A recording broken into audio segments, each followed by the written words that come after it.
Hey warrior, there comes a moment in every person's life when they look in the mirror and finally see the uncomfortable truth. They haven't been living. They've been drifting, not growing, not building, just existing. Days blur into weeks. Weeks dissolve into months. Months quietly become years. And suddenly, you feel the heavy weight of time you can't reclaim. The ancient Stoics warned us about this exact trap over 2,000 years ago. Seneca wrote, "You act like mortals in all that you fear, and like immortals in all that you desire." These words cut deeply. They expose a brutal contradiction in our lives. We panic over small inconveniences, an awkward conversation, a challenging workout, the discomfort of learning something completely new. Yet we move through life as if we own an endless supply of future days. We behave as if we have infinite tomorrows to pursue our dreams, to honor our values, to build our highest self. We obsess over details that don't matter, while procrastinating massively on the few decisions that could transform our entire existence. Time is not stolen by some external thief. It is surrendered willingly, piece by piece, hour by hour, choice by choice. Until one morning you wake up and whisper to yourself, "Where did my life go?"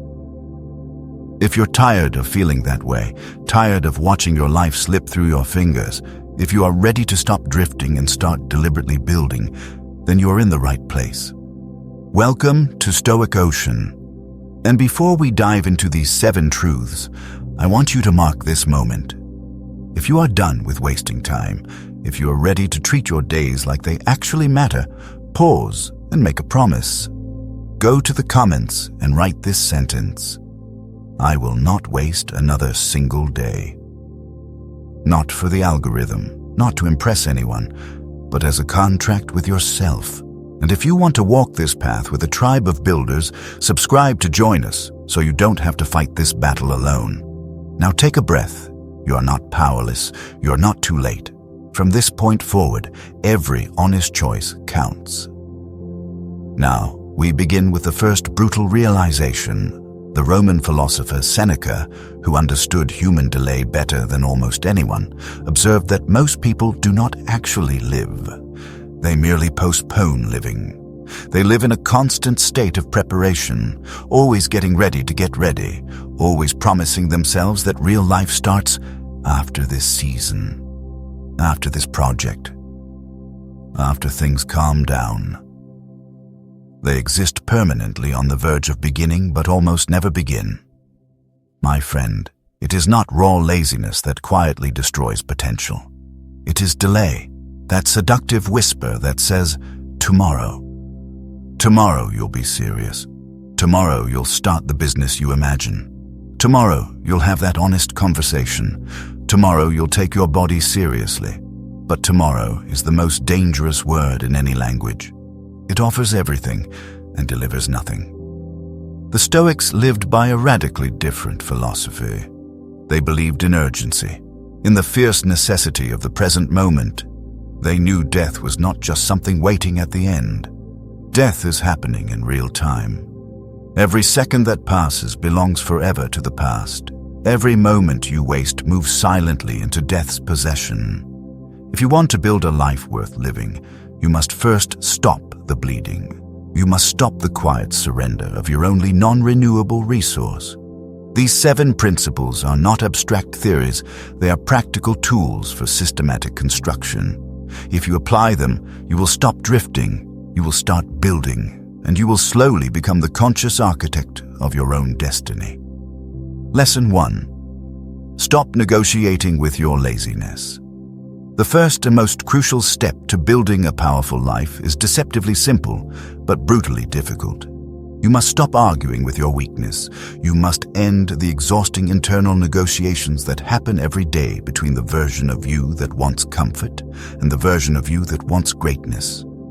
Marcus Aurelius, the philosopher-emperor, who ruled a vast empire through plagues, wars, and endless political pressure, wrote in his private journal, "At dawn, when you are unwilling to rise, have this thought ready. I'm rising to the work of a human being. Think about the weight of that statement.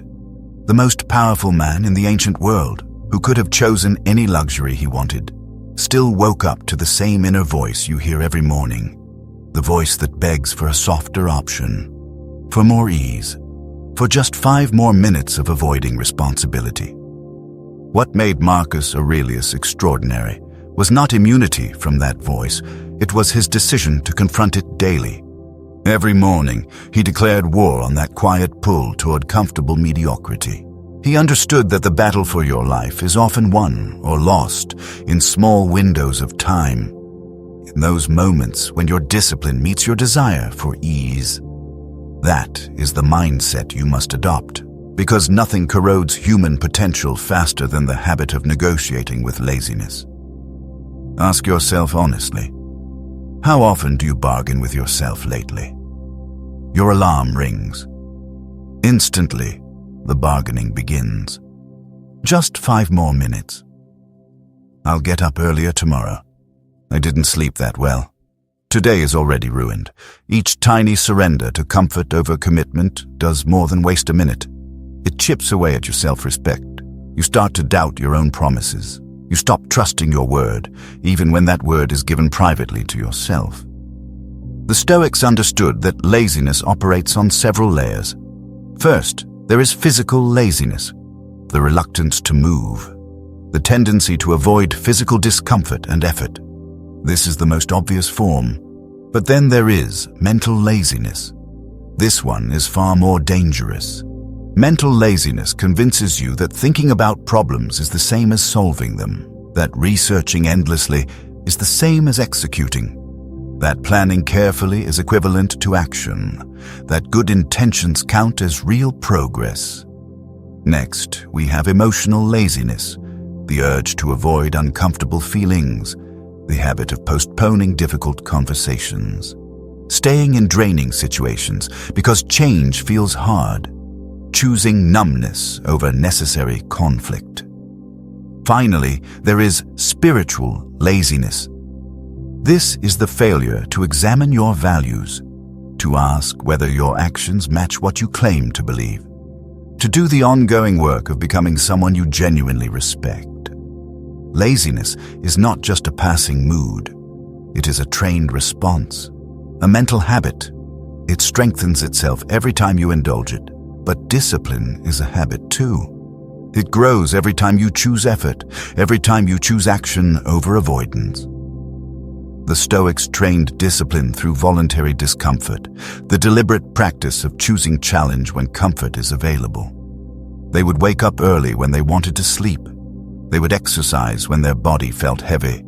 They would study and serve when their mind craved distraction. This was not punishment. It was preparation.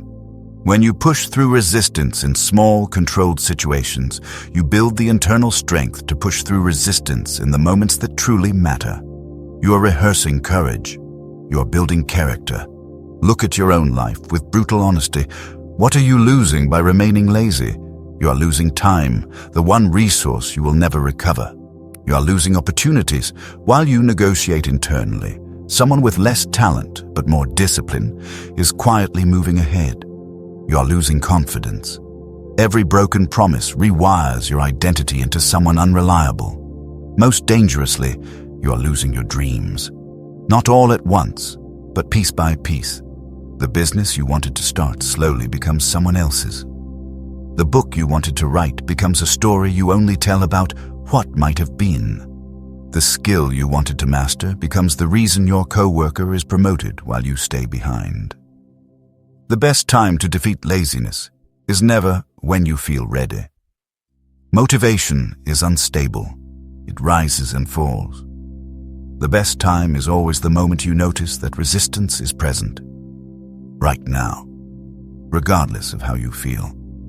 So how do you begin to eliminate laziness? First, expect resistance. Stop being shocked when your mind wants ease. Everyone's mind wants ease. The difference between success and failure is not the desire for comfort. It is the response to that desire. Second, create daily routines that run independently of your emotional weather. Whether you feel inspired or completely flat, you still execute the non-negotiables. This removes the need to debate with yourself every single day. Third, design your environment. Reduce the temptations that feed your laziness. If you want to read more, keep your phone out of arm's reach when you lie down. If you want to exercise, put your workout clothes out the night before so the first choice is easy. If you want to focus, clear the clutter from your workspace. Finally, learn to celebrate the discomfort itself. That physical ache is your body adapting. That mental strain is your brain growing. That emotional tension is your character strengthening. Pain becomes your proof. Proof that you are not drifting. Proof that you are rewiring who you are. From this moment forward, draw a clear line in your mind. The new version of you does not negotiate with weakness anymore. You rise when the alarm rings. You do the work even when tired. You train your body even when uninspired. You take the action even when your feelings have not caught up yet. Discipline carries you when motivation fails you. Consistency builds capability. Day by day, through small, repeated choices, you will feel the shift. Your mind becomes sharper, your body becomes stronger, your character becomes reliable. Your life starts compounding in a different direction, not because of luck, but because of consistent, disciplined decisions.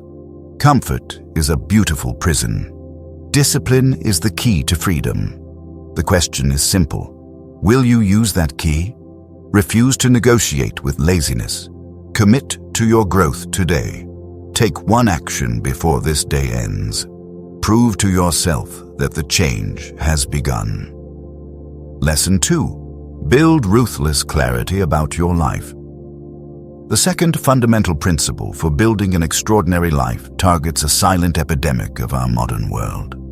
The epidemic of unclear living. Many people stay stuck, perpetually frustrated, quietly unfulfilled, not because they lack talent, not because they lack resources, not even because they lack big opportunities. They stay stuck because they lack something far more basic: crystal clear clarity. They don't know what they are building. They drift through their days like ships without anchors, pulled by every new tide, pushed by every new wave. They wake up and react. They respond to whatever is loud instead of committing to what is important. Their decisions are driven by mood and impulse instead of long-term vision. They say yes to distractions. They say yes to invitations that drain their energy. And they say no, silently, to the very challenges that could transform them. Seneca once wrote, "If a man knows not to which port he sails, no wind is favorable." This is not just a poetic sentence. It is a brutal warning. Action without direction is wasted power. Even the strongest winds, even the best luck, cannot help the ship that has no chosen destination. Without clarity, opportunities feel random, either overwhelming because you fear choosing wrong, or meaningless because nothing seems to fit.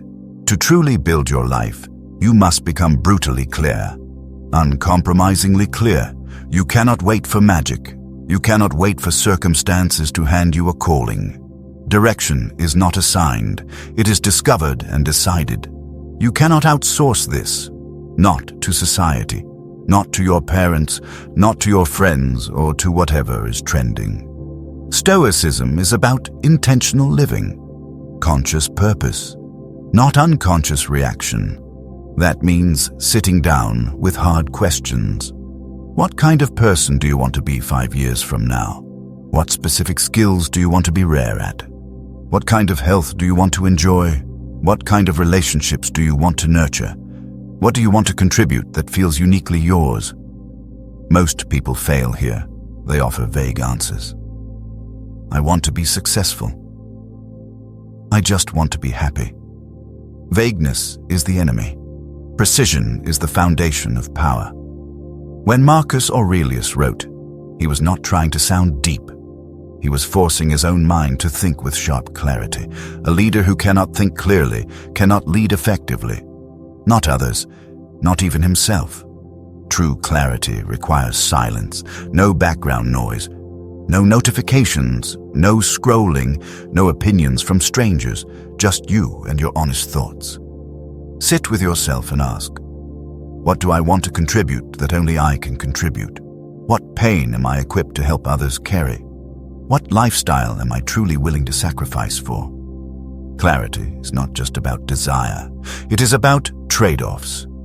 If you want something extraordinary, you must release what weakens you. You must distance yourself from energy drains. Say no to social pressure that conflicts with your values. Eliminate habits that devour time and focus without giving growth in return. Once you gain clarity, life becomes simpler. Not easier, but simpler. Because you now have criteria. You can look at a decision and ask, does this move me closer to the person I chose to become? Does this relationship support my values or constantly pull me away? Does this activity align with my long-term vision or just numb me tonight? If the answer is no, then the choice is clear. You stop saying yes out of guilt.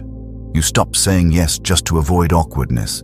You start saying no to good so you can say yes to great. Seneca said that true wealth is needing very little and only wanting what aligns with your values. Marcus Aurelius reminded himself, you could leave life right now. Let that determine what you do. This is not morbid thinking. This is clarity thinking. Time is limited. Pretending otherwise does not make it longer. Mortality is not the enemy. It is a lens. It forces focus. If death is certain and timing is unknown, then drifting through life is a dishonor to the gift of existence. With clarity, you move with intent. You speak with purpose. You wake up with a reason that is bigger than comfort.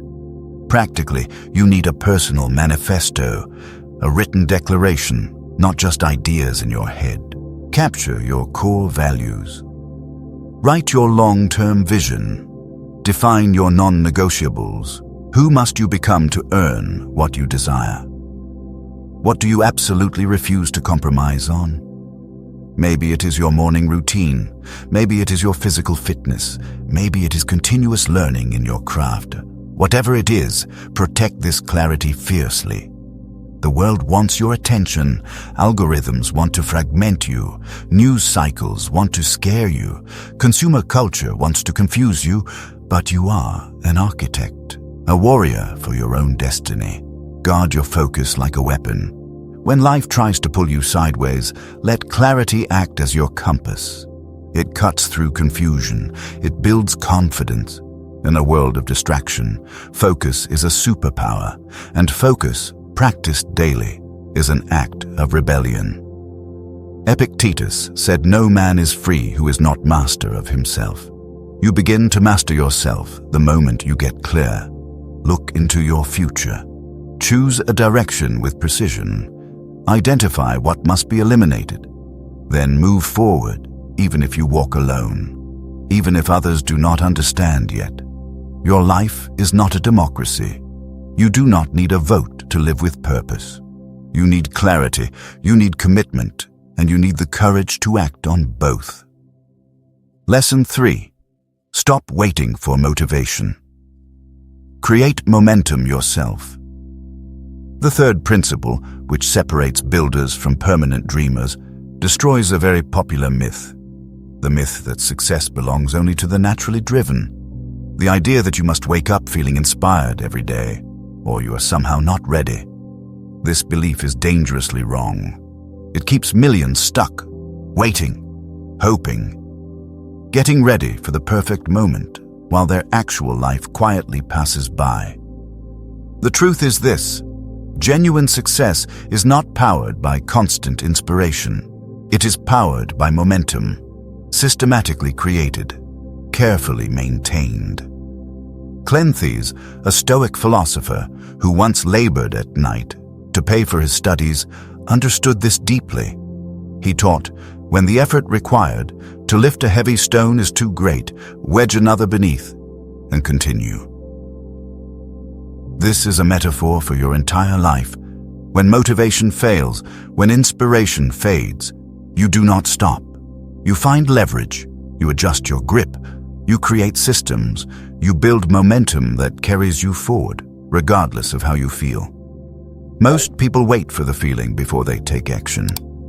This guarantees mediocrity. Feelings are unreliable. They change with the weather, with your sleep, with your hormones, with your stress levels.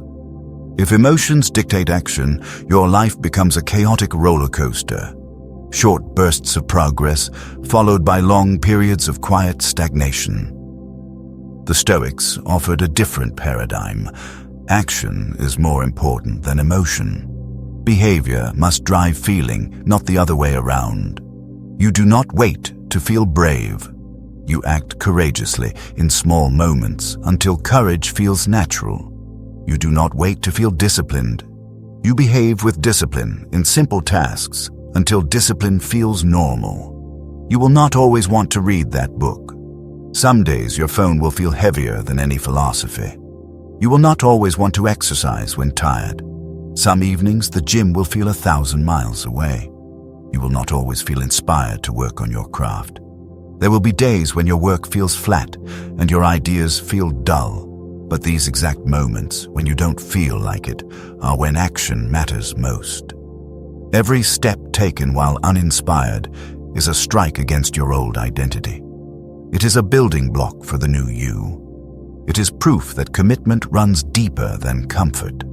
Stoicism is not obsessed with massive actions. Trying to do everything in one heroic burst leads to burnout and self-disgust. A powerful life is built through consistent movement, reasonable steps over unreasonable amounts of time. Want to get stronger? Do not promise 2-hour workouts forever. Start with 10 minutes of deliberate movement every single morning, regardless of how you feel. Not 2 exhausting hours once a week. 10 minutes every day, even on your worst days. Want to master a skill? Do not fantasize about all-night study sessions. Commit to 30 minutes of focused practice, daily, even when you are mentally drained. Want financial security?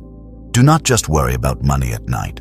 Study your finances for 15 intentional minutes each day, instead of 2 hours lost in mindless scrolling. Want to become a better creator?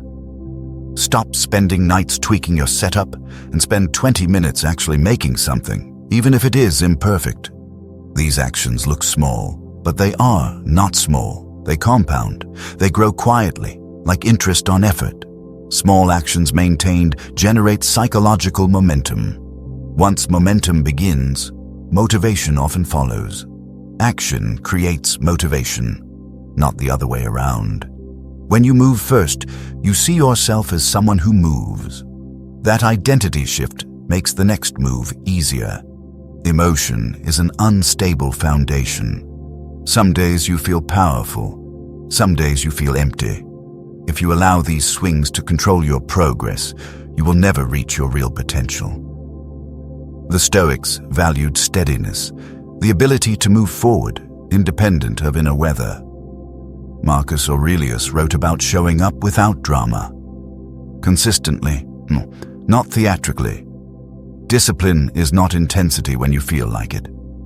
Discipline is consistency when you absolutely don't. It's not the home run, it's the daily swing. Water carves stone, not through force, but through persistence. Consistency carves your future. You may never feel ready to start the business, ready to have the conversation, ready to change your life. Vague feelings of unreadiness are sophisticated excuses for delay. The Stoics remind us the only perfect time is now, with whatever you have. Life is short and brutally unforgiving to those who wait for perfect conditions. While you are planning, opportunities pass silently. While you are waiting, time quietly expires. Stop overthinking. Stop overplanning. Start acting. Adjust as you move. Trust that momentum will create the clarity you are searching for.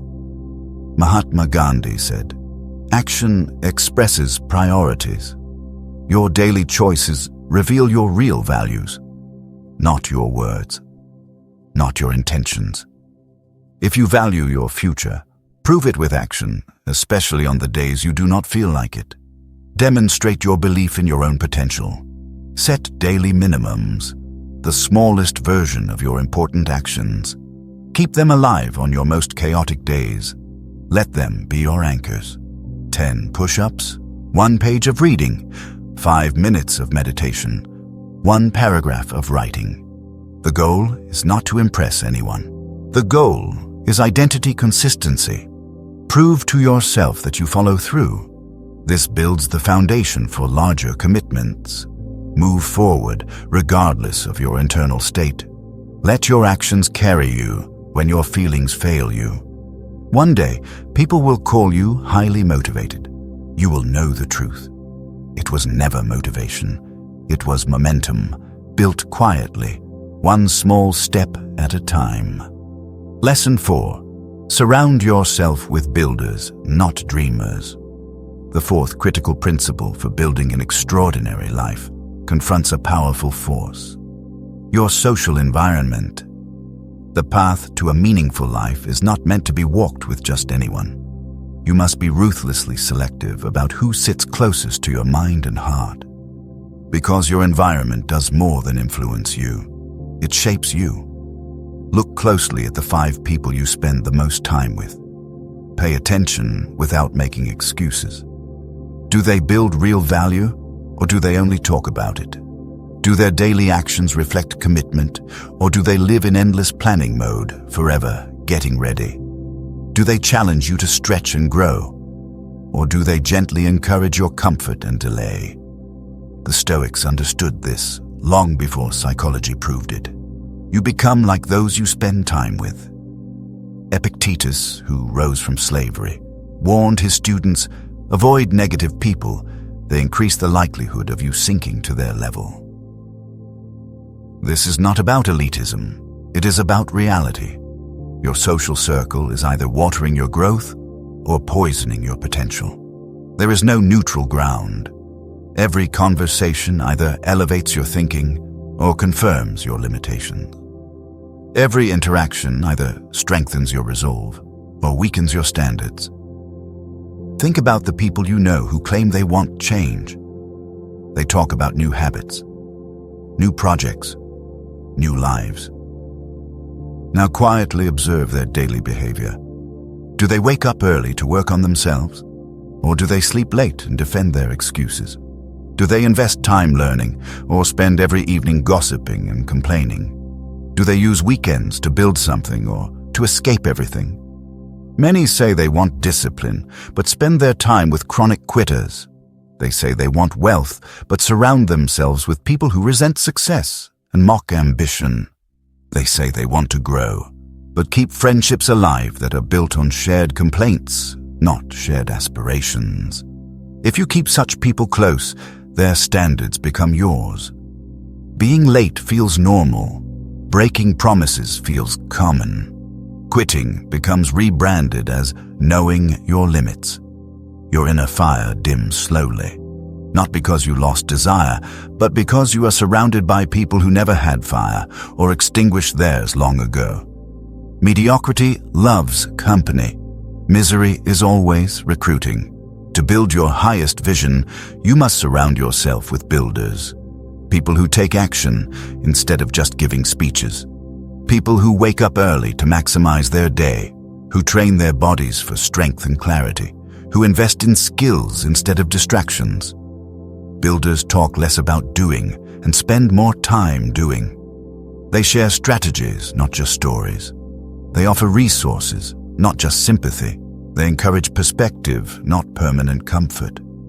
Being around them forces you to rise. Their excellence makes your excuses feel small. Their seriousness makes your potential feel urgent. Marcus Aurelius advised himself to live as on a mountain, mentally elevated above the noise and drama. Even as an emperor, he knew he needed distance from influences that pulled him down. Before we move to the next truth, pause for a moment. If you recognize yourself as a builder in progress, or if you are determined to become one, tap that like button. It tells the algorithm, but more importantly, it tells you that you are committed.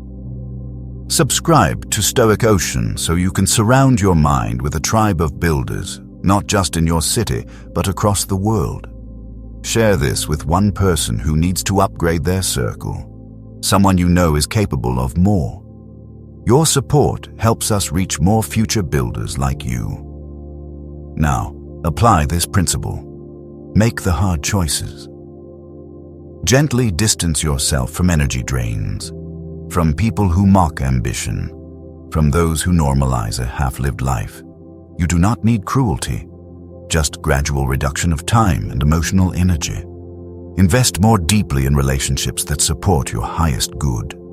Seek out environments where serious people gather, libraries, gyms, study groups, workshops, co-working spaces, places where people are focused on building, not escaping. Do not fear temporary solitude. It is better than permanent mediocrity. In solitude, you confront yourself. You develop your own thoughts. You build an inner backbone. You become worthy of attracting other strong, serious people. You cannot find high-caliber people while practicing low-caliber habits. You cannot attract builders while living like a dreamer. The solution is not just searching, it is becoming. Become the kind of person that better people want near them. Quietly build your life with excellence and integrity. Other builders will notice. Work on your fitness, your mental depth, your financial discipline, your consistency. People who are serious are drawn to focus. Builders build whether anyone is watching or not. They don't need applause to do the right work. If you want transformation, you must build consistently in public and in private. The quality of your life is tied to the quality of your companions. Choose those who challenge you, whose actions inspire you, who are building something real. Do not just pass time together, build a legacy together. Lesson 5. Stop consuming to escape. Start learning to evolve. The fifth principle targets one of the biggest addictions of our modern world: mindless consumption as emotional escape. We live in an age of unlimited access, endless information, endless entertainment, endless distraction. Yet most people use it not to grow or evolve, but to avoid discomfort. The discomfort of responsibility, the discomfort of potential, the discomfort of facing themselves. Observe your own patterns without judgment but with honesty. When you scroll for hours, when you binge watch shows, when you snack out of boredom, are you truly growing? Or are you running away? Running from the effort of building something meaningful. Running from the silence where your real desires live. The Stoics understood, even without smartphones, that consumption without intention is a slow form of self-destruction. Seneca wrote, "We suffer more often in imagination than in reality." Modern consumption feeds imagination, not wisdom. It feeds fear, envy, comparison, anxiety, rather than courage, clarity, and strength. Most modern content is engineered for numbness, not for growth. Every hour spent on content that doesn't challenge you is an hour stolen from your future self. Think about the math. If you spend 2 hours a day in mindless consumption, that is 14 hours a week, around 60 hours a month, roughly 700 hours a year. Now imagine redirecting even half of that, 350 hours reclaimed in a single year, invested in reading philosophy, in learning practical skills, in exercising your body, in studying financial literacy, in developing your craft. 350 hours is about 9 full-time weeks of personal development. In 1 year, over a decade, that is more than 4,000 hours. Enough time to stay stuck or to completely rebuild who you are. The Stoics believed life should be lived deliberately. Every repeated choice should contribute somehow to your human development. This does not mean you must never relax. It means relaxation is chosen, not default. Earned, not escaped into. Consumption should have purpose, not just fill silence. Marcus Aurelius wrote, "You become what you give your attention to." This law is brutal today. Give attention to chaos and you become chaotic. Give attention to drama and you become dramatic. Give attention to wisdom and you become wise. Direct your focus toward growth, toward health, toward meaningful challenges. The shift begins with honest assessment. For 1 week, track your time, not obsessively, just roughly. The hours outside of sleep and work. How much is invested in growth? How much is spent managing your emotions? How much is simply escaping? Then begin to replace. Not everything at once. Systematically. Instead of grabbing your phone every time you feel bored, place a book within arm's reach. Instead of random videos, look for lessons and lectures that stretch your mind. Instead of news that keeps you scared yet powerless, study topics that increase your competence and influence. You do not need a perfect overhaul. Start with 30 minutes. Replace 30 minutes of escape with 30 minutes of learning. Read about psychology, business, health, history, philosophy, communication. Listen to content that challenges assumptions, not just affirms your bias. But there is a crucial distinction. Do not just consume information. Apply it. Knowledge only becomes wisdom when tested in real life, when it changes behavior. Read about fitness, then actually train. Study communication, then practice honest conversations.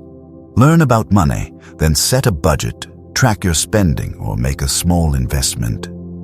Transformation happens when consumption is strategic, not compulsive. When your brain begins to crave growth more than comfort. You shift identity from consumer to builder, from passive victim to active architect. Marcus Aurelius said, "The measure of a man is the worth of his cares." What you consistently consume reveals what you actually care about, no matter what you claim. If you consume endless comfort, comfort is your real priority. If you consume constant distraction, distraction is your real priority. Choose your evolution. Again and again, choose growth. Invest your attention in what makes you capable, not just what makes time disappear. Your future self is depending on the choices you make now about your most precious resource, your focus. Say this to yourself and mean it. I consume wisdom, not distractions. I feed my future, not my avoidance. Then prove it today with one small change. Lesson 6. Master boredom.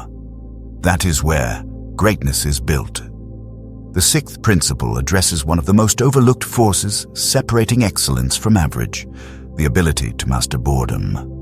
Most people never build anything truly significant, not because they lack talent, but because they cannot handle the simple requirement behind all meaningful achievement.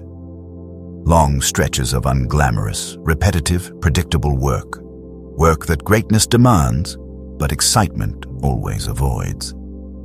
In our hyper-stimulated culture, boredom is treated as an enemy, something to escape immediately. The moment someone feels bored or even slightly understimulated, their hand reaches automatically for a screen, for their phone, for distraction, for novelty and noise. This creates dependency, a need for constant stimulation that makes sustained focus on long-term goals almost impossible. Marcus Aurelius had access to all the entertainment of Rome. Games, performances, spectacle. Yet he chose reflection, service, character development. He reminded himself, it is not death to fear, but never beginning to live. But truly beginning to live often looks boring to others. Early mornings alone, with a journal and silence. Hours of repeated practice on the same skill. Quiet focus on important but unexciting work. Predictable routines maintained over years. This is where greatness grows.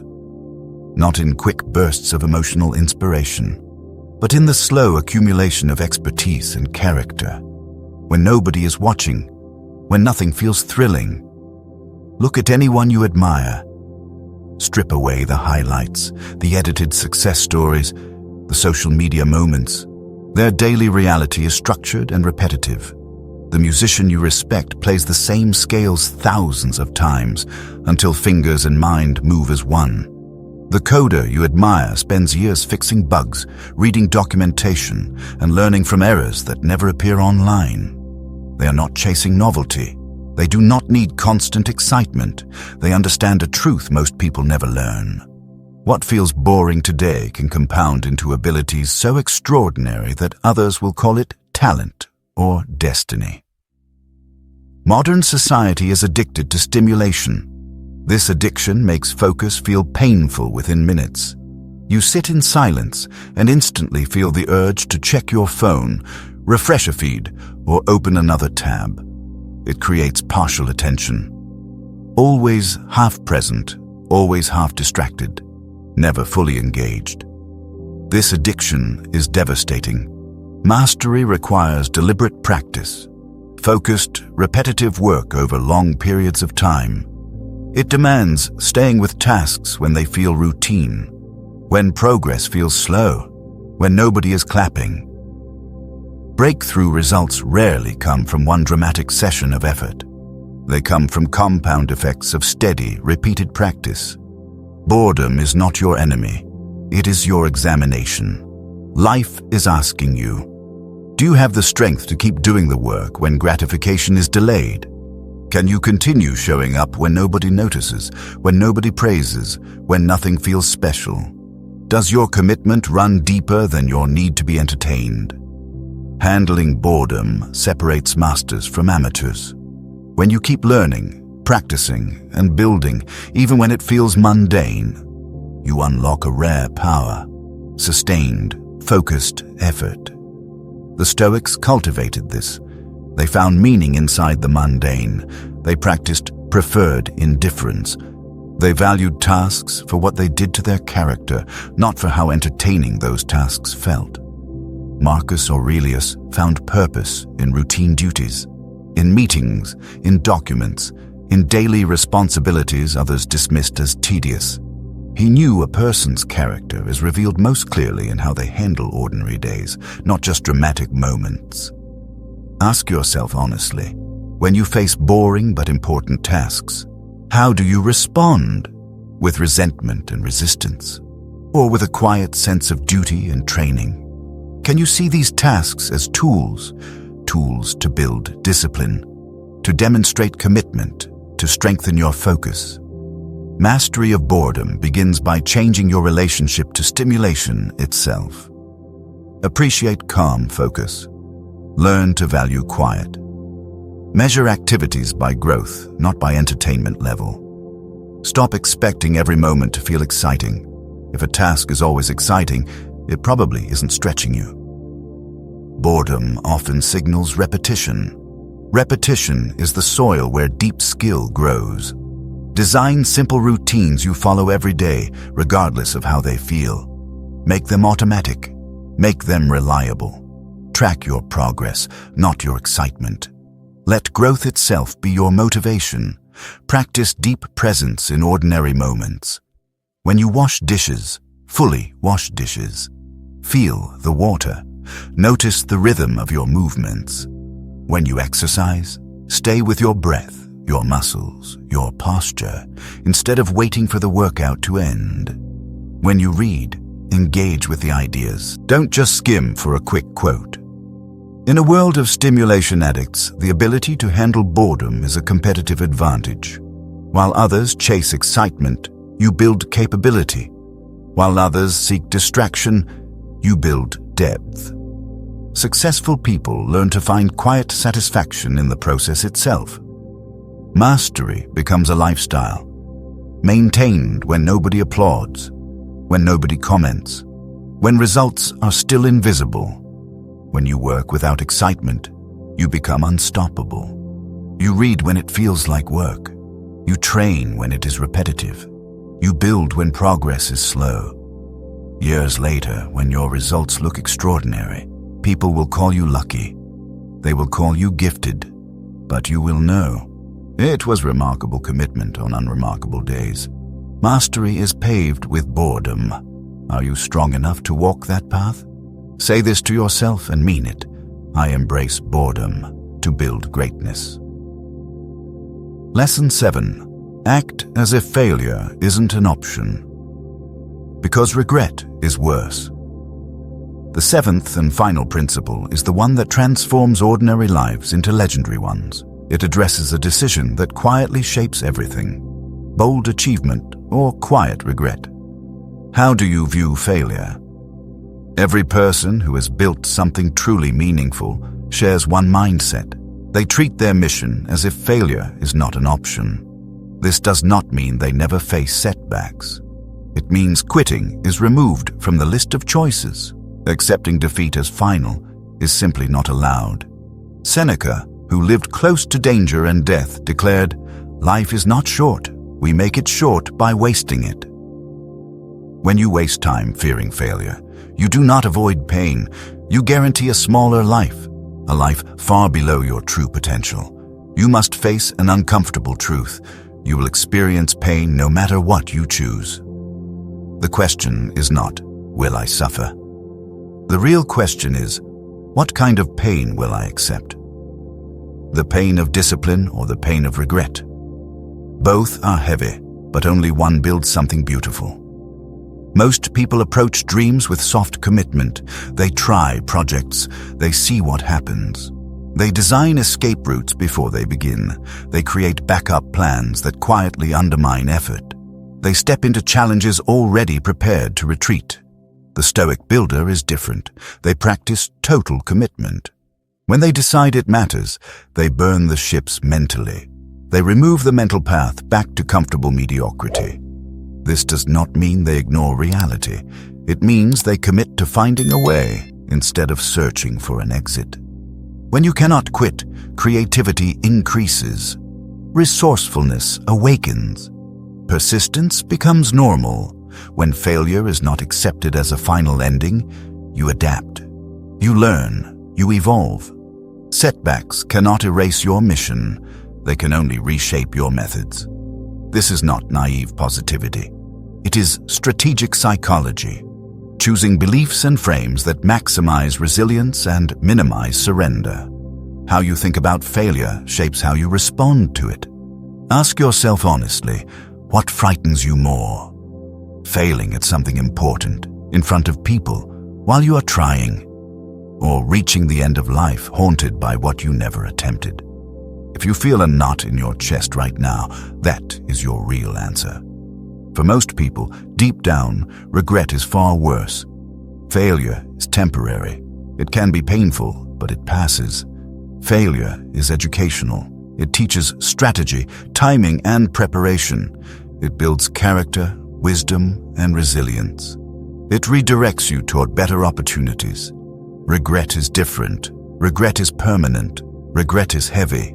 It teaches nothing except the hollow ache of what if? What if I had been braver?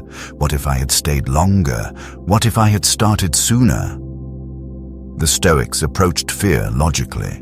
They would ask, what is the worst realistic outcome if I pursue this fully? Then ask, what is the worst outcome if I never pursue it at all? Clear analysis often shows that imagined safety is the greater danger. Mediocrity is a long-term risk, a slow erosion of your spirit and courage. Life does not reward timidity. It slowly punishes it. The timid suffer quietly, day after day, from the erosion of their self-respect. The bold suffer briefly from setbacks that make them stronger. Treat your meaningful goals like life and death missions. Want to start a business? Stop half-committing. Research seriously. Plan intentionally. Build real connections. Then execute with full effort. Don't just see what happens. Commit to making it work and adjust tactics as you learn. Want to transform your health? Train and eat as if your life depends on it, because it does. Energy, longevity, confidence. They are all tied to your daily choices. Want to develop powerful skills? Study and practice as if your security and freedom depend on them, because in many ways they do. Commitment does not mean there will be no obstacles. It means you refuse to let obstacles decide. You persist. You extract growth from every experience, especially the painful ones. Marcus Aurelius wrote, "The impediment to action advances action. What stands in the way becomes the way." He did not see failure as the opposite of success. He saw it as material, raw material to be shaped into wisdom, strength, and strategy. Can you still face defeat? Yes. But a Stoic does not collapse. They recalibrate. They adapt. They rise with more knowledge than before. The only true failure is abandoning the mission, quitting because it became hard. Everything else is feedback and training, shaping you into someone capable of much greater victories. At the end of your life, may you be able to say, with honesty, "I gave everything. I held nothing back. I took the risks. I pursued the vision." Even if the path was messy, you will have lived fully, boldly, without the poison of regret. You are not like most people. You are awake enough to hear this message. You know time is moving, whether you build or drift. The Stoics did not beg for ease. They trained for strength. Do not play the victim. Choose to be the builder. Your future does not need more promises. It needs action. These 7 principles are not slogans. They are tools. Use them daily. Discipline, clarity, momentum, environment, consumption, mastery. Commitment, consistency will surprise you. Over time, you will become someone extraordinary. If you delay, life continues without you. Time cannot be reclaimed. Stop bargaining with weakness. Stop worshipping comfort. Stand tall. Breathe deep. Act with urgency. Look life in the eyes and declare, "I am here to build. I am not here to waste." You have the mind. You have the heart. You still have time. Use it well. Begin today. Begin now. The longer you wait, the heavier your chains become. Say this with conviction. I build my life with relentless discipline. My friend, we have covered much today. 7 brutal truths. 7 powerful tools. But remember this clearly. Knowledge alone will not save you. Information without implementation is just another form of sophisticated distraction. The Stoics were not impressed by how much you knew. They cared about how you lived, about how a human being chooses to spend their limited hours. The mirror is waiting. Your destiny is calling. Will you keep drifting, or will you begin to build? Take a real step, right now. Leave a comment below. Tell us which truth hit you the hardest, which one you will practice starting today. Like this video to signal your commitment, not just your curiosity. Subscribe to Stoic Ocean. Join our tribe of builders. Surround your mind daily with voices that push you toward your highest self. Share this message with one person you know whose potential is being wasted. Be the catalyst for their awakening. Thank you for being here. Thank you for choosing discipline even just by listening this far. Now go out there and build a life you can be proud of. A life that honors the gift of existence. The world does not need more distractions. The world needs builders. The world needs you. Stay strong, stay stoic, stay awake.